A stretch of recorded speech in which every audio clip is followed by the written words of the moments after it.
ठाकुर जी बड़ी बड़ी बुराई करने लगे अपनी ही किशोरी जी के सामने। थोड़ी देर तो किशोरी जी सुनती रहीं और थोड़ी देर बाद किशोरी जी को क्रोध आया, अपने स्थान पर खड़ी है गई, बोले ए श्यामा सखी, बहुत देर रह गई तो बोलते बोलते, अब एक नहीं सुनूंगी तो तेरी कितने मक्खन चुरा लिए, कितनी मटकी फोड़ दी तेरी। अरे ललता लेके आ भीतर तो या को दे दे, यहाँ आ गई है रोवे के काजे, श्याम सुंदर की बुराई कर रही है यहाँ पे खड़े है के तू कहाँ जाने वो कौन है। अरे पूरा ब्रह्मांड उनकी भ्रगुटी पर नृत्य करे, वो अगर अपनी भौं उठा दें तो नूतन प्रलय है जाएगा। अरे तुम ब्रजवासीन के प्रेम के काजे बेचारे यहाँ आए गए हैं, तुम तो नेक लीला कहा कर ली, शिकायत करवे आ गई वहां पे। और तू बड़ी श्याम वरण पे बहुत बोल रही कि जो हृदय को कारो वही स्वरूप ते कारो होवे। तू जाने कहा है वास्तव में तोए देखें लोग, मोए देखें लोग, और कोई भी दृष्टा बने या हमारे अपनो स्वरूप छुपाए करके आए वे, यदि अपने वास्तविक रूप में प्रकट हो जाएं तो कोटि कोटि कंदर्प लुटावे लग जाएंगे तो भी उनके रूप की उपमा नहीं कही जा सके। उनकी बुराई कर रही है मेरे सामने खड़े है के वो टेढ़े से रहे में, वो ऐसे रहे में, वैसे। तू जाने कहा है उनके बारे में। अरे इंद्रादि देवता थर थर कांपे जिनके मारे, वो यशोदा मैया और तुम सब ब्रज गोपीन के काजे सहज है गए, सरल है गए,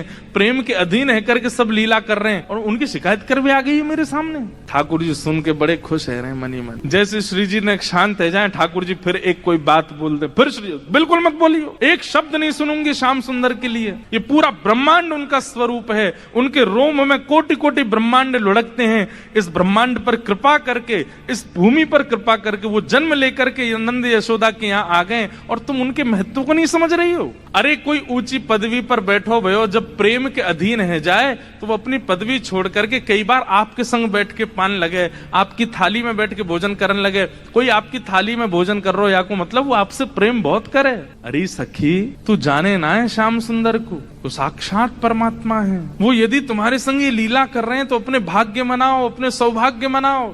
उनकी रूप कांति को मैं कहा वर्णन करूं, कोटि कोटि किशोरी जी वार दे जाएं तो भी श्याम सुंदर की रूप की महिमा ना कही जा सके। मेरे सामने एक शब्द नहीं बोली उनके बारे में। श्यामा सखी बोली, पहले तो मैंने संदेह में सुनी कि किशोरी जी को और हमारे नंद के लाला को कछु प्रेम संबंध है, पर आज तो मुंह को ऐसा लग रहा वास्तव में हते।